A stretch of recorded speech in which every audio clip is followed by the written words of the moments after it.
एक घने जंगल के किनारे बसे एक छोटे से गांव में 3 मित्र रहते थे। तीनों ही अपनी मूर्खताओं के लिए पूरे गांव में प्रसिद्ध थे। एक बार भोला ने बैल की जगह हल में अपनी बकरी को ही जोत दिया था, तो दीपक रात भर चांद को पकड़ने के लिए अपनी छत के ऊपर डंडा लेकर पूरी रात खड़ा रहा। चंचल तो एक बार नदी के पानी को गंदा कहकर सारा पानी सुखाकर उसे साफ करने के लिए बैठ गया था।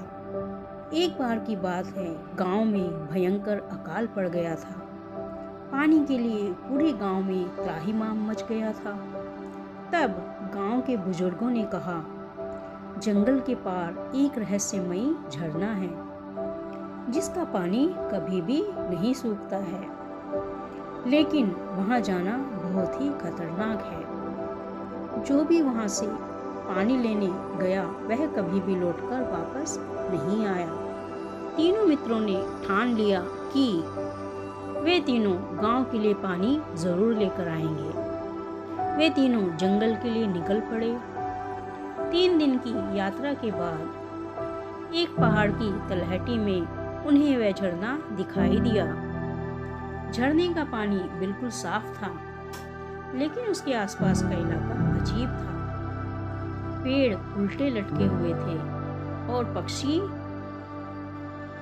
पीछे की ओर उड़ रहे थे। जैसे ही भोला ने झरने से पानी भरने के लिए अपना घड़ा डुबोया, एक तेज चमक के साथ एक रहस्यमयी आवाज गूंजी, सावधान, यह कोई साधारण झरना नहीं है, यह तुम्हारे विचारों का पानी है। जो जैसा सोचेगा पानी भी वैसा ही बन जाएगा। दीपक ने इसे झूठ माना।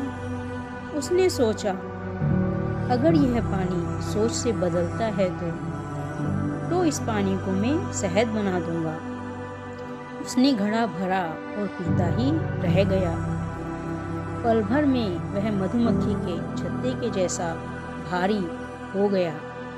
वह इतना चिपचिपा और भारी हो गया कि वह हिल भी नहीं पा रहा था। आखिरकार उसकी लालची सोच ने उसे फंसा दिया था।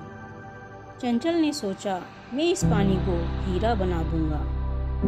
जैसे ही उसने पानी छुआ, वह पल भर में एक मूर्ति के जैसे ठोस बन गया और उसकी लालच ने उसे जड़ बना दिया। भोला यह सब देखकर घबरा गया। वह बुद्धिमान तो नहीं था, लेकिन उसका दिल साफ था।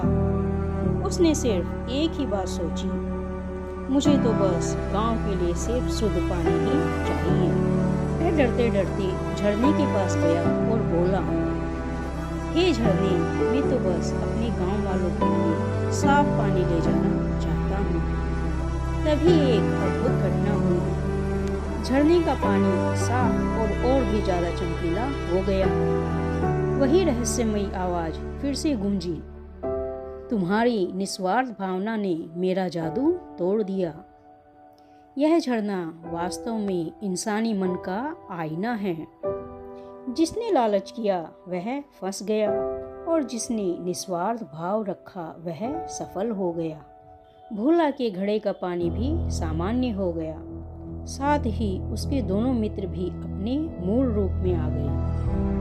तीनों ने झरने से पानी भरा और गांव वापस लौट गए। गांव वाले हैरान रह गए जब तीनों ने उन्हें अपनी कहानी सुनाई। तब सबको समझ आया कि असली मूर्खता तो लालच करना है, न कि सीधा साधा होना। उस दिन के बाद से ही तीनों मित्रों को मूर्खता की कहानियां कम सुनाई देती, लेकिन उनकी बुद्धिमानी की चर्चा पूरे गांव में होने लगी। और वह झरना आज भी उसी जंगल में मौजूद है, लेकिन अब उसका रहस्य जानने के लिए